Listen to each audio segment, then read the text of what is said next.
Welcome mommies and mommies to be. My name is Callie and I am mom of baby Magnolia. I am 35 weeks pregnant this week and I wanted to talk about some things that I wish that I didn't do during my pregnancy. I'm a first-time mom. I'm also a stay-at-home mom. This pregnancy has been very trying. There's some things in hindsight that I wish that I would have done differently. So these are 5 things that I regret doing or not doing during my pregnancy. Exercise. I used to be a dancer. I used to dance twice a week and then I stopped dancing for a few months. It did not pick up when I got pregnant. I know that you're supposed to be active because exercise can help with your overall health. It can help get your body prepared for labor, and it'll make you feel better. It'll help you get out of some funks that you're in. I had really bad all-day sickness in my first trimester. I struggled a lot with prenatal depression as well. I felt really unmotivated, very tired, super fatigued, extremely nauseous, to the point where I couldn't really eat, so I didn't really have any energy to do anything. But I wish I would have tried a little harder, even if it was a 5-minute walk a day. Eventually I could have built up my tolerance to longer walks, but I kind of just let myself feel really bad, and I definitely wish I tried a little harder. The second thing that I regret during this pregnancy is freaking myself out too much about what it means to be pregnant and what you should be doing, what you should not be doing, kind of just being really hard on myself and making myself follow all of these rules. I found, just for me, a lot of, of course you want to Google everything you're trying to figure out, you're in mom groups and all kinds of stuff, but really you just have to take everything with a grain of salt. That's not to say that everything is bogus or everything is factual, but it's just to say, like, don't overload yourself with information because it's only going to freak you out more. If you listen to too many opinions, it scares you a little bit. I had really bad anxiety before pregnancy, and so of course with the hormones, my anxiety was really high. I just wish that I would have taken it a little more easy and I would have given myself more slack. Another thing that I regret in this pregnancy is that I don't have friends here. I moved here a couple of years ago to finish college, so my support system is really small.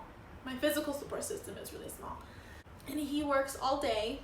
He works long hours, so I'm mostly home by myself. And my cat. You'll see here probably in other videos. With the all-day sickness, with the prenatal depression, and me beating myself up about not being a perfect pregnant person, it was just really hard because there was nobody that I could really talk to about it, or I didn't really leave the house much. So I wouldn't necessarily say I wish that I had a full-time job, because I definitely could not have worked full-time being pregnant. A lot of people can, but I am not one of those people. That would have been really hard for me. But I wish that I would have known about the resources that I know about now. Like, now I'm in a prenatal group every week. If I known about them earlier, I probably would have started going to the group earlier and would have had more of a support system. There's no reason that any pregnant woman should feel like she's being too needy, because she's literally creating life from herself. So she's gonna need a lot of things because she's not really herself at the moment. So support is really important. So whether it be a group, whether it be friends, you need something to keep you grounded, because 9 months of being pregnant, and in my case 9 months of isolation every day, was driving me crazy. thinking that pregnancy wasn't going to change things as much as it did.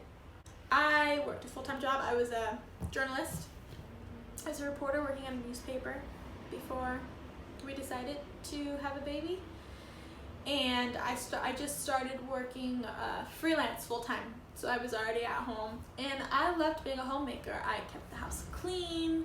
I had dinner ready every night. Going from cooking dinner every night, keeping the house consistently clean, to being extremely nauseous all day, can't eat, no desire to do anything, no energy to do anything. It's like 90 degrees outside. When we first moved in, we didn't have an air conditioner, so it was just like I was miserable. So to think that I was gonna go and cook dinner every night in that condition, I was terribly mistaken.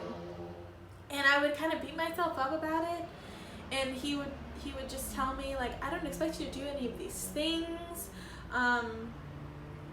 You're pregnant, like, please be like kind and gentle to yourself, because it's hard. It's okay, you know, if you can't cook elaborate meals every night. Like, I will eat whatever and I'll get you whatever you want to eat. Like, you don't have to feel the pressure to do all of these things. Like, I've always been a person that was extremely busy all of my life. So go from having a full plate to literally just being like, I'm not leaving this bed 4 days at a time. It was an adjustment. And I would beat myself up again because I was like, this is not good. You're not supposed to be doing this kind of a thing. To a certain point, I would say it was okay when it kind of got into like, okay, this is more of an issue of prenatal depression. That's when it gets a little extreme. But I definitely think that I could have been gentler on myself, but I did not know that it was going to change so drastically. And the last thing I regret not doing is, it's not as serious as the other things I've mentioned, but I definitely regret not taking belly photos every week, because I was showing a little bit in the beginning, but it wasn't until like week 25 where I felt like I was noticeably pregnant.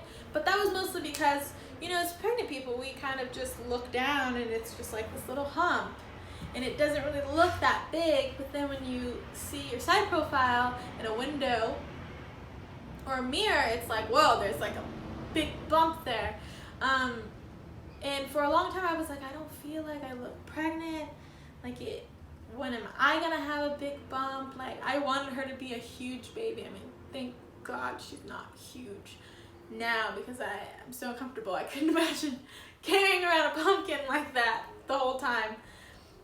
But I wish I would have taken those belly photos so I could have seen that, like, you don't feel like you're getting big, but you can see from last week to this week that you've grown substantially. So I definitely think for baby number 2, I'm going to do more like pregnancy related things, like taking pictures and things like that, just so I can see my own progress. So like I said, I'm 35 weeks pregnant. Her due date is March 13th. This is the bump. She's a very active baby. Currently, I'm experiencing a little bit of insomnia. For a while there, I had a spike in my appetite, and for the last 2 weeks, it's kind of gone down a little bit, but I'm still trying to stick consistently with my meals. 3 meals a day, 2 snacks in between meals, and I try to eat every 2 to 3 hours. I am drinking my water. I try to drink 4 of these a day. This is a 24-ounce bottle. I just started this YouTube channel just because I wanted to document a little bit of this pregnancy just before she gets here, just so I can remember what I look like. But also I have some like pregnancy related videos that I want to get out before she gets here, and then there'll be like baby content while she's here. This is Stella. This is a kitty. I'll see you in my next video. Say bye.